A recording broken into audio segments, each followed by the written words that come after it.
Bandiere a mezz'aste in tutti gli edifici regionali e lutto in tutto il Veneto per i funerali di Alex Zanardi che si svolgeranno a Padova nella Basilica di Santa Giustina. Il presidente Alberto Stefani ha proclamato il lutto regionale in segno di cordoglio e vicinanza al dolore della famiglia del campione morto venerdì 1 maggio. La scomparsa di Zanardi ha suscitato grande commozione in tutto il Veneto, regione con cui aveva un forte legame scegliendola come sua casa.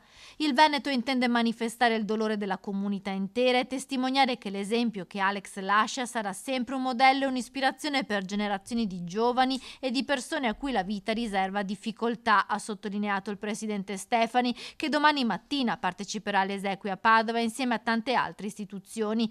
In città, come rappresentante del governo, dovrebbe arrivare il ministro dello sport Andrea Bodi. Oggi al Quirinale, incontrando le nazionali italiane di tennis femminile e maschile, il presidente della Repubblica Sergio Mattarella ha ricordato Alex Zanardi, una persona di grande spessore umano, capace di motivare i giovani.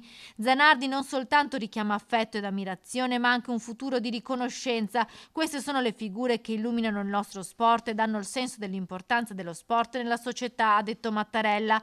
A Padova, per salutare il grande campione, non solo di sport ma anche di vita, sono previste migliaia di persone, non solo famosi come Fabio Fazio, Gianni Morandi e Bebe Vio, ma tanta gente comune. Ciao Alex, pedala libero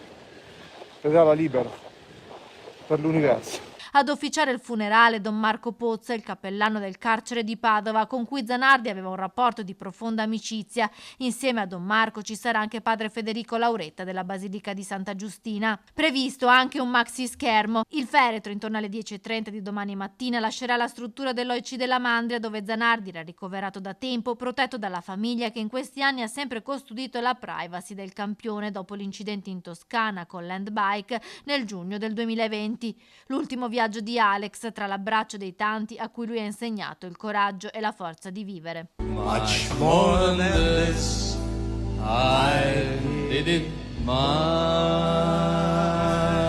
way. Alessandro Zanardi.